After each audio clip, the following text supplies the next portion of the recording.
Bonjour, je suis Hakim La'alam et je vous propose ma chronique du lundi 30 décembre 2024. Elle s'intitule Pag Alamen Pag. Regardez bien sur les réseaux sociaux, notamment sur Meta Facebook. Les publications de notre télévision publique sont systématiquement taguées de la sorte. Médias contrôlés par l'État algérien.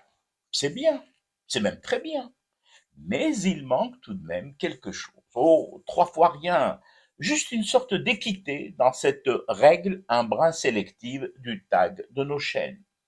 Il serait bon, Marc, cher Marc, on peut s'appeler par nos prénoms vu que nous nous voyons tous les jours, donc cher Marc, pourquoi ne pas envisager d'appliquer tes tatouages sur les autres médias qui affichent leur contenu chez toi?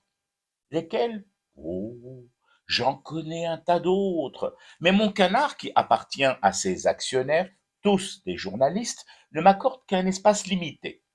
Je me contenterai alors de t'en citer quelques-uns, disons géographiquement proches. BFM, CNews, I24, LCI, France 24 ou encore la cinquième. Cette liste est rikiki, tout autant que cette autre liste des proprios de ces médias, ou du moins celle de ceux qui les contrôlent. Je te rappelle, cher Marc, nous sommes toujours copains. Yek, tu ne m'as pas encore bloqué. Je te rappelle que le verbe contrôler, c'est à toi que je l'emprunte, vu que tu le dégaines à chaque publication de la télévision publique des Édiennes. Donc, voici une liste loin d'être exhaustive des gros bonnets que perso, je souhaiterais voir tagués à chacune de leurs publications. Accroche-toi, frère Marc. Moi, rien que de les retranscrire, j'en ai eu des crampes aux doigts. Mossad, Shin Bet, le Conseil représentatif des institutions juives de France, le CRIF, le Consistoire juif, la Ligue de défense juive, le Congrès mondial juif, Bouygues, la Banque Rothschild, Sherman Sterling, l'armateur CMA-CGM, le groupe Pascal Drahi, l'Union des patrons et des professionnels juifs de France, l'UPGF, le Palais de Rabat, la DGED, la Holding Mohammed VI Corporation. Je continue ou on m'ampute un doigt? Très honnêtement, s'il est encore possible de parler d'honnêteté dans ce monde de brutes tagueuses, il faut tatouer tout le monde. Yes, Marc, même toi. Ton conseil d'administration mérite tous les tags cachers du monde.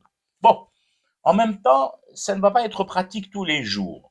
S'agissant de notre chaîne télé, pas de problème, les choses ont l'avantage d'être claires.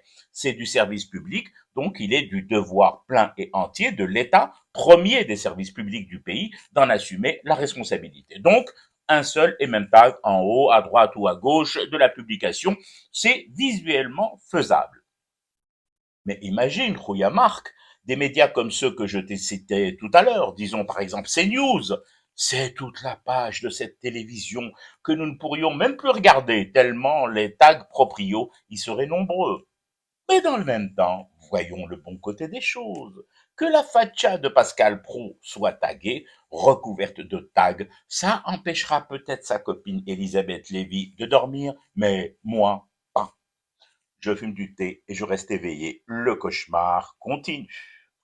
C'était Hakim La'alam, je vous retrouve demain pour une autre chronique et une autre façon de dire son amour à l'Algérie.